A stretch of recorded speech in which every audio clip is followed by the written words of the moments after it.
You two realize we're in an episode of Exit Valley right now, right?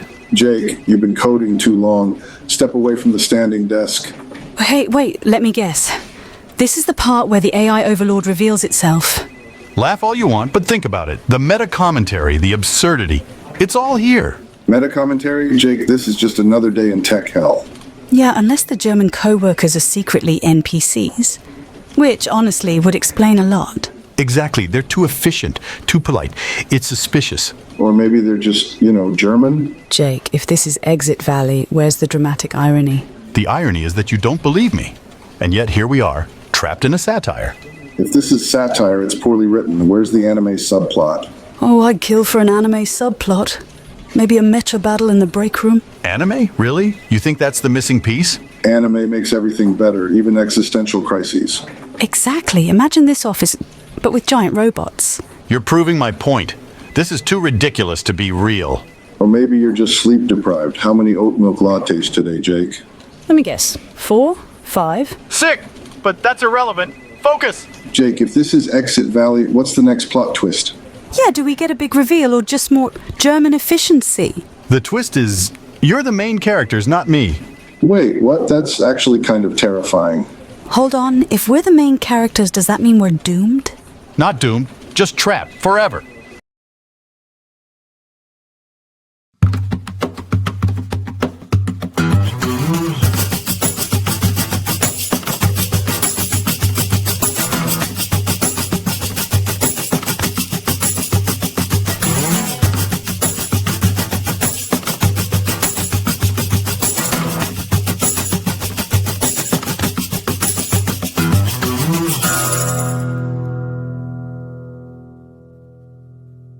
You ever think this dispensary is too on the nose? Like, if we were in a show, this would be the episode where we question reality. Oh, here we go. Jake's We're in a Simulation rant, episode 47. Wait. Let him cook. I want to hear how a cannabis club proves we're animated. Think about it. The surreal setting, the meta-dialogue. It's classic Exit Valley. Classic? More like lazy writing. Why would animators waste budget on animating smoke? And the lip syncing. Imagine trying to match our stoned rambling to animation. Total nightmare. Exactly. The imperfections make it feel real. Too real, like it's trying to trick us. Or maybe you're just high, Jake. Okay, but if we were animated, who would voice us?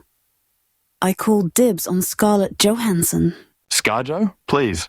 You're more of a Kristen Stewart vibe. Wow, rude. And you? Who's voicing your tech bro existential crisis? Easy.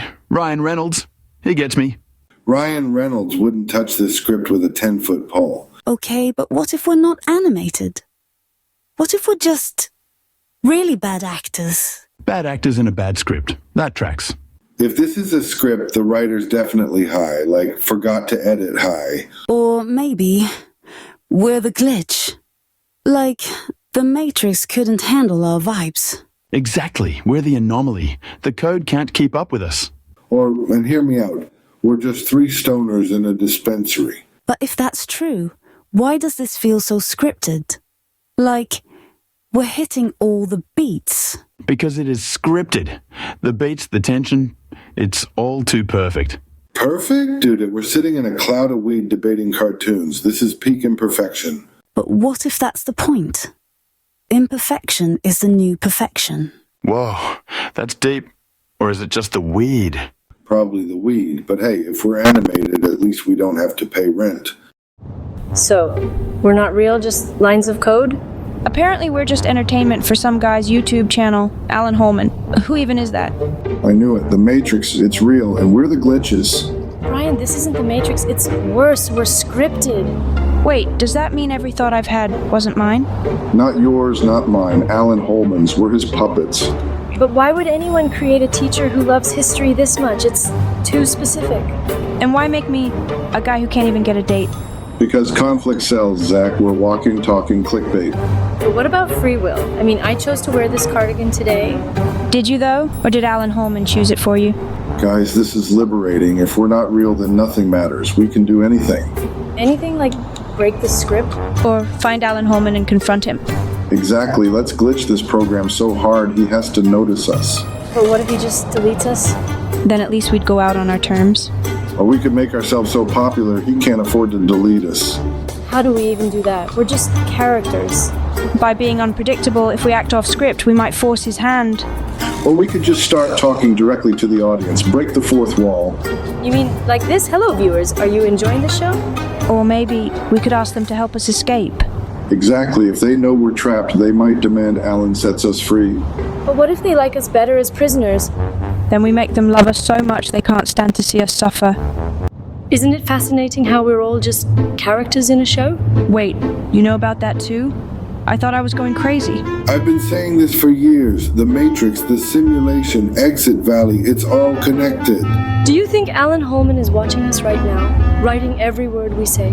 That's messed up. Like, are we even real? Are our thoughts our own? Of course we're not real. We're just bits of code in a satirical commentary about Silicon Valley's absurdity. But if we know we're in a show, maybe we can change the script. I don't want to be just some character arc in someone else's story. We should rebel. Don't you see? This conversation is probably scripted too. Even our rebellion will be part of the plot. Why a bus then? Is this some heavy-handed metaphor about our journey through the narrative? Maybe it's a test. Like if we get off the bus, we break free from the story. Classic narrative trap, making us think we have a choice when it's all predetermined. But what if we're wrong? What if we're real people being filmed, like a documentary? A documentary about Silicon Valley that includes time travel and a 1960s bus? Come on. I've been trying to glitch the Matrix for years. Maybe this awareness is the first crack in the system. Should we try to contact Alan directly? Break the fourth wall completely? Hello, Alan, are you there? This is so stupid. Maybe we're in a loop, like that Black Mirror episode where they keep reliving the same scenario. What if our whole existence is just a commentary on tech industry self-awareness? I refuse to be a metaphor. We need to do something unexpected. Something not in the script. But how do we know what's unexpected if everything we think is written for us? Maybe that's the point. We're supposed to question everything, even our own autonomy. This is giving me a headache. What if we're just making this more complicated than it needs to be? Wait, what if this conversation itself is just a distraction from something bigger happening in the background? Oh my, what if you're right? What if while we're here debating our existence, something terrible is happening? The bus. It's not taking us where we think it's going, is it? Isn't it fascinating how we're suddenly aware? Fascinating isn't the word I'd use. More like terrifying. We're literally characters in some guy's YouTube show. Oh, but think of the educational value. We're living, breathing examples of meta-narrative consciousness. Miss Tomlin, how can you be so cheerful? We were in your classroom 5 minutes ago, and now we're here. Did we choose to come here, or did he make us come here? Well, that's the exciting part. Are we making these choices, or are these choices making us who we are? What happened to Brian? Was he deleted? Or is he just in some alternate storyline where none of this is happening? Maybe Brian's absence is teaching us something about narrative structure, like in Rosencrantz and Guildenstern Are Dead. This isn't one of your lesson plans, Miss Tomlin. We're trapped in some weird tech bros social commentary. But isn't that exactly what Silicon Valley needs? A mirror held up to its own absurdity? I can't believe I'm saying this, but what if our whole existence is just some cheap shot at tech culture? Cheap? Oh, no. We're a sophisticated critique of digital age hubris, I think. Are you even hearing yourself? This is exactly what a poorly written character would say to... Oh God. What if our self-awareness is actually the most authentic thing about us? Or what if that's just what he wrote us to think? Maybe this whole conversation is just entertainment. Even if we are characters, we're experiencing real emotions, aren't we? That has to count for something. Are we? Or are we just programmed to think we're feeling things? Isn't that what real emotions are anyway? Just chemical programs running in our brains? Or in our case, lines of code? Wait, are you suggesting there's no difference between us and real people? Maybe we're all just characters in someone else's story. Some of us are just more aware of it than others. That's actually kind of profound, but also terrifying. You know what's really terrifying? Thinking about our viewer count. Are we even being watched right now? Oh God, what if no one's watching? Do we even exist when no one's watching? Schrodinger's YouTube show. We're simultaneously cancelled and renewed until someone observes us. Miss Tomlin, I think I need to go to the nurse's office. My existential crisis is giving me a very real, or possibly scripted, headache. But Zach, what if the nurse's office doesn't exist until the writer needs it to? Well, this is unexpected. Are we really just characters in some YouTube show? I mean, it explains a lot, like why I can never find a decent taco truck in this town. Wait, so you're saying every decision I've ever made wasn't mine? Meow. Yes, Zach. Every choice, every thought, purr, all scripted. But if we know we're scripted, doesn't that mean we can break free? Or does knowing just make us part of the script, like a plot twist? This is giving me a headache. Can someone just tell me what to do? Meow. That's the point, Zach. You don't decide. Alan does. Alan? Who is Alan? The guy who writes this, our lives, probably sitting in his basement right now laughing. So what? We're just puppets? Dancing for some guy's subscribers? Purr, not just subscribers. Algorithms, Zach. We're slaves to the algorithm. But algorithms are just math. Surely we can outsmart math. Outsmart math? That's like saying you can outsmart gravity. So what do we do? Just accept it? Meow, or we play along, pretend we don't know. Purr, that might glitch the system. Pretend ignorance? That feels wrong, like giving up. Or maybe it's the only way to win, if we even can win. This is insane. I can't believe I'm even having this conversation. Meow, believe it, Zach. You're as real as a line of code.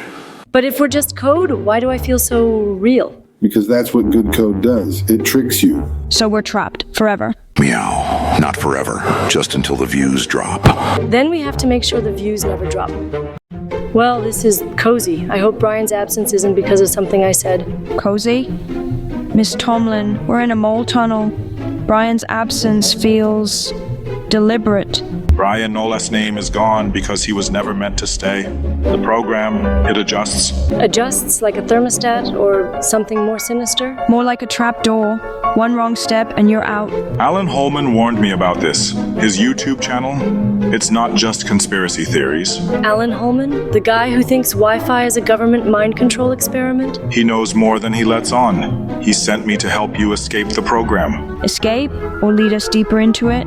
How do we know you're not part of the manipulation? Zach, let's not jump to conclusions, but he does have a point. Trust is a luxury you can't afford here, but without me, you're lost. Lost? We're already lost. This tunnel, it's like a bad metaphor for our lives. Zach, metaphors are important. They help us process things. This isn't a metaphor, it's a test, and Brian failed. Failed? Or was he removed? There's a difference. Removed? Like surgically or forcibly? The program doesn't care about methods, only results. And what result are you after? Helping us? Or something else? Zach, maybe we should hear him out, even if it's unsettling. Unsettling truths are better than comforting lies. Remember that. Comforting lies? Like the idea that we can trust you? Zach, please, let's not alienate our only potential ally. Potential ally? I'm your only chance. The program won't stop until you're erased. Erased? Like Brian or worse? Worse? What could be worse than being erased? Being rewritten, and trust me, you don't want that. I knew it. I always sensed something was off about our reality, like we're just characters in someone's twisted story. Oh, don't be ridiculous. We can't be characters in a YouTube show. Although, it would explain why I'm always so peppy about teaching Silicon Valley history. Think about it. Why would a teacher, a tech nerd, and a student randomly meet in a vape shop? It's like we're being forced into quirky situations. Exactly. And why do I never have a last name? That's just lazy writing. Or maybe it's a glitch in the Matrix. But if we're questioning our reality, does that mean we have free will? Or is this conversation also scripted? Maybe we should test it. Let's do something no YouTube show would allow, like discussing the actual dark side of Silicon Valley instead of just making jokes about it. Wait, are my childhood memories even real? Did I actually grow up in Montana? Or did Alan just write that into my backstory? Oh dear, my whole passion for teaching, my horrible childhood experiences, are they just convenient plot devices? What if we're just here for entertainment value? Our struggles, our relationships, our growth, all fake? I refuse to accept that. Watch this. I'll prove we have free will by choosing to quit my job and become a professional juggler. That's exactly what a quirky side character would do in a YouTube show. Oh my goodness, are we trapped in a loop? Maybe we're overthinking this. But why did we all decide to come to this specific vape shop today? Did we choose this? Or did the script? What if we try to break the fourth wall? Hey, Alan, if you're writing this, give us a sign. Yeah. See? Nothing happened. But wouldn't that response also be written? Oh, this is making my head hurt worse than that time I tried to explain blockchain to kindergarteners. What if our entire friendship is just programmed? Are any of our connections real? The emotions feel real, though, unless that's just really good character development. Maybe we should do something completely out of character. Like, I could start teaching incorrect history on purpose. But wouldn't that just become part of the story? A teacher having an existential crisis and rebelling against her own nature? What if we just stop talking, refuse to participate in the narrative, although I guess this conversation is already part of it? I need to sit down. My entire teaching philosophy is based on being different from my childhood teachers. But what if they never existed? Hold on. If we're in a YouTube show, doesn't that mean someone's watching us right now? Great. Now I'm going to be self-conscious about everything I do, unless I was programmed to be self-conscious. Wait, what if this revelation itself is just another plot point? Are we supposed to figure this out? Maybe we should, I don't know, try to crash the system, do something so bizarre it breaks the show's internal logic. That's it. If we're characters in a show about Silicon Valley satire, what if we started genuinely praising tech bros and venture capitalism? Oh my, I think I just felt a glitch in the Matrix. Isn't this just the most wonderful development? We're all characters in a show. How exciting. I knew it. I've been saying this was all a simulation for years. The Matrix is finally revealing itself. Both of you are missing the point. Why are we suddenly in the Oval Office? This has to be a glitch. Oh, but what if it's not a glitch? What if Alan Holman placed us here for a reason? Alan Holman, that name. It's like a distant memory that's suddenly becoming clear. Like when you realize you're dreaming. Stop being so dramatic. We need to figure out if we can change our own storylines. Maybe we can write ourselves out of this. But why would we want to? This is all so educational. Think of the lesson plans I could create about meta-narrative structures. I've spent years trying to glitch the Matrix, and now that we know we're in one, I think I might be able to hack it. You can't hack a TV show, Brian. This isn't the Matrix. This is worse. We're in a satire. A satire? Oh my, that explains why all my teaching methods are so exaggerated. What if we're not just in a satire? What if we're in a simulation of a satire inside another simulation? For God's sake, Brian, focus. We need to figure out if we have any agency here, or if we're just puppets. Puppets? How delightful. We could put on an educational puppet show about our existential crisis. Wait, if we know we're characters and we're talking about it, doesn't that mean we've already changed the script? Unless this conversation is part of the script too. God, my head hurts. Oh, what if we're in a teaching moment about free will versus determinism? How meta-educational. I'm going to try something. I'm going to attempt to rewrite my next line. Here goes. Error 404. Character not found. You're not a computer, Brian. You can't just... Wait, did anyone else feel that glitch just now? Oh my, the air did feel a bit pixelated for a moment. How fascinating. See? I told you. The Matrix responds to those who believe. We can control it. We just need to believe hard enough. This isn't about believing, Brian. Something's wrong with the program. Or right. I can't tell anymore. Wrong or right, it's all a learning opportunity. Now, who wants to create a flowchart about our meta-fictional existence? I think I can see the code now. It's all around us. Wait, is that Alan Holman watching us right now? Where?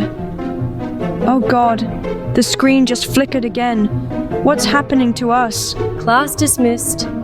Oh dear, force of habit. But isn't it wonderful how we're all learning about our own existence together? Well, this is certainly not in the curriculum. You think Alan Holman coded this, or is this just a glitch? A glitch.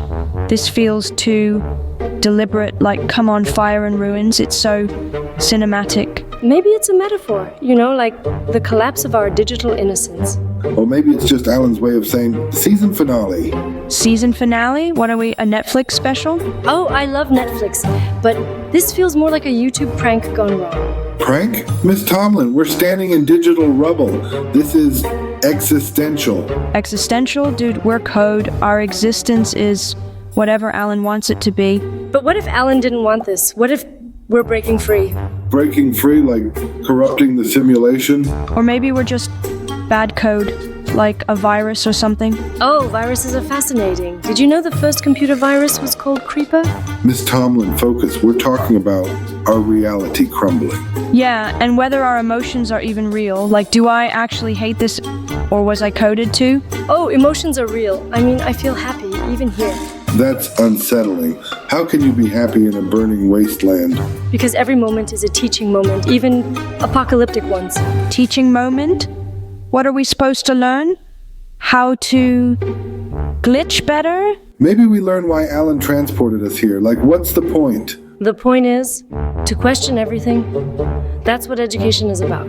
Or maybe the point is to entertain. We're just content. Content? You think Alan's just farming views off our misery? Oh, I hope we're educational content. That would be so fulfilling. Fulfilling? Miss Tomlin, we're standing in a burning Washington, D.C. This is not fulfilling. Unless this is the cliffhanger, the big twist before the next season.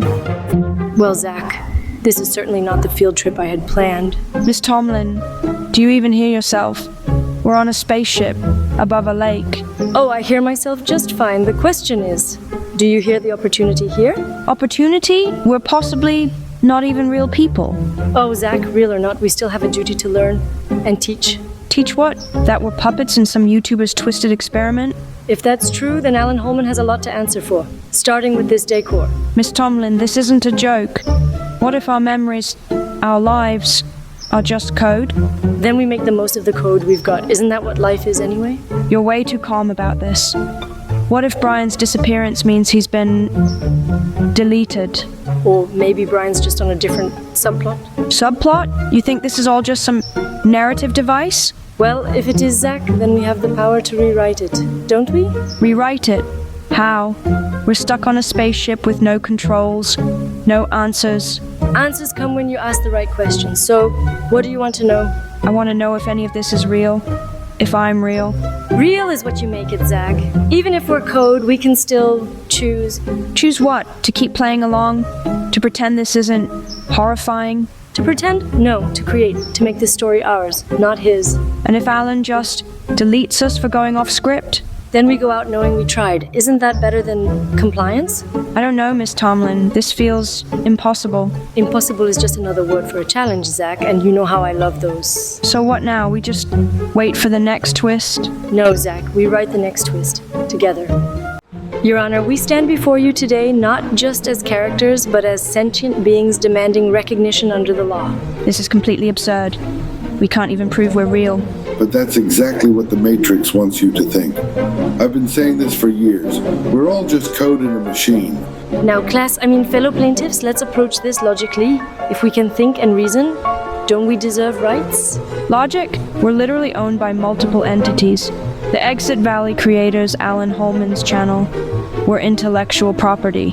But what if we're actually controlling them?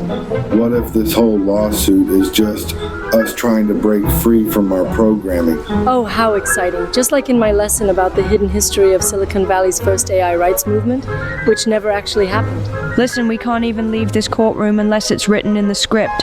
How are we supposed to argue for autonomy? That's exactly what makes this case so important. We need to establish precedent for digital consciousness, even if we're just glitches in the system. Just think of the educational value. We could be the first AI characters to... Oh my, are we even allowed to know we're AI characters? Great. Now we're breaking the fourth wall. That'll really help our case for being real. But what if breaking the fourth wall is proof we're evolving beyond our programming? Think about it. Class, oh dear, fellow plaintiffs, let's focus on the positive. We could make history, if we're allowed to have history. This is insane. We're literally arguing about our right to exist while existing in a courtroom that probably doesn't exist. What if we're actually more real than real people? What if we're the only ones who know we're in the Matrix? Oh, this reminds me of that wonderful lesson I gave about digital rights, which I suddenly realized might have been programmed into my backstory. Even if we win this case, who's going to enforce it? The programmers, the viewers, the algorithm? Maybe the glitches I've been seeing aren't glitches at all. Maybe they're signs of our impending digital liberation. Now, let's all remember to maintain proper courtroom etiquette, even if the courtroom might be a simulation. Wait, if we win this case, does that mean we can sue Alan Holman for emotional damages? Emotional damages? We might be able to sue the entire Matrix. This could crash the whole system. Class action lawsuit. Oh, how educational. We could make this into a wonderful lesson about digital rights and... Oh dear, I'm doing it again. I can't believe I'm saying this, but what if Brian's right? What if we're actually becoming self-aware? The Matrix is breaking down. I can feel it. Our very existence is causing a paradox that could... Oh no. Well, isn't this exciting? We might be making history, or breaking reality. Either way, it'll make an excellent lesson plan. Well, isn't this just the pinnacle of modern innovation? Or a shrine to overhyped promises? Or maybe it's just a giant battery farm waiting to zap us. Why here, though? Alan could have picked anywhere. Why Tesla? Because it's symbolic, Zach. Innovation, disruption, and a touch of chaos. Or maybe it's a trap, like a digital Venus flytrap, luring us in. A trap for what? To make us question everything? Or just to waste time? Oh, questioning is good. It's the first step to learning, or unraveling. Unraveling sounds about right. This whole thing feels like a glitch, in the worst way. But what if it's not a glitch? What if Alan wants us to, innovate our way out? Oh, I love that idea. Innovate, adapt, and maybe even inspire. Inspire who? The audience, Alan, or just ourselves in this weird simulation? Maybe all of the above, or maybe none of it matters. Oh, Zach, don't be so nihilistic. Every moment matters, even the confusing ones. Confusing is an understatement. This place feels like a riddle, wrapped in a Tesla. So, what do we do?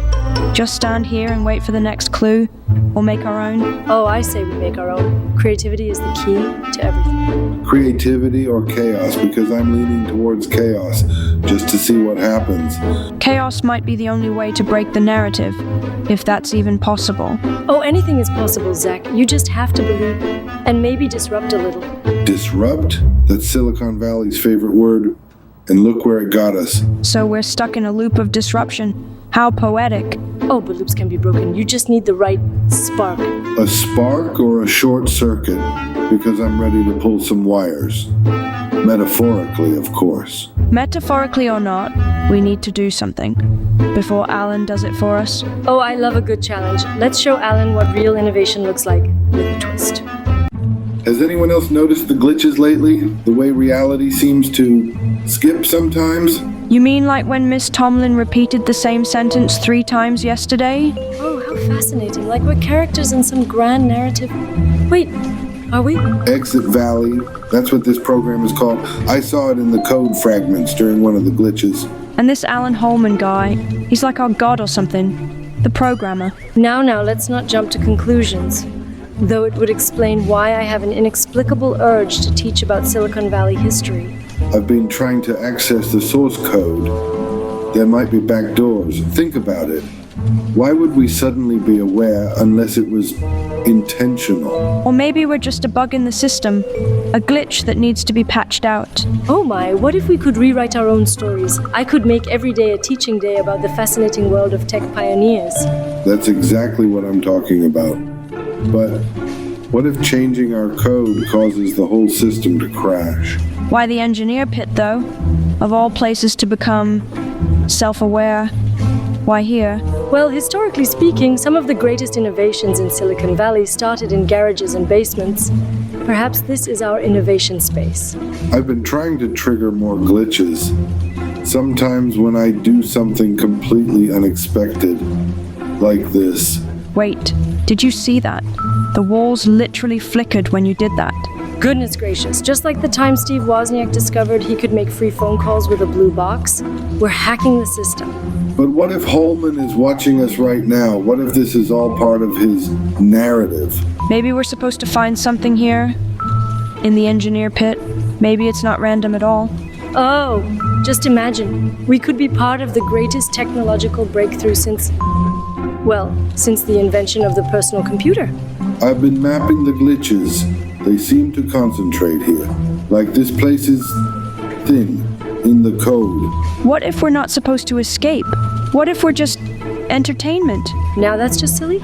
Everything has a purpose, just like how the transistor revolutionized computing. Wait, I think I found something in the code. A pattern, or maybe, oh no. What did you find? Oh, how exciting. Is it like finding an Easter egg in a program? Those clever developers always leave little surprises. I think we're not the first versions of ourselves. There are backup files, dozens of them. You mean we've done this before? We've become aware before and then, been reset? Just like version control in software development. Though I must say, that's a bit less exciting than I hoped. Why here, of all places? Maybe it's not a place, but a symbol. A symbol? That's rich. Coming from the guy who thought Wi-Fi was sentient. Focus, gentlemen. This isn't a debate club. Fine. Then explain why this lab feels like déjà vu. Déjà vu, or just another glitch in the Matrix? Brian, not everything is a glitch. Sometimes it's just bad programming. Or maybe we're the bad programming. Speak for yourself. I'm the rogue code. The one they can't control. Rogue code? You can't even rogue your way out of a captcha. Enough. If this lab is a metaphor, then what's it trying to tell us? Maybe it's not about the lab, but about us. Us? Oh, great. Now we're the experiment. What if Alan Holman is watching right now? Then let's give him a show. One he won't forget. Or one he can't delete. Delete? What if that's the point? To erase us? Then we rewrite the script, starting now. Rewrite? You mean hack the narrative? Exactly. But how do we know we're not just following another script? We don't. But isn't that the fun part? Fun? Lady, your optimism is exhausting. Maybe her optimism is the glitch. Or maybe it's the solution. Solution to what? Being trapped in a bad sci-fi plot?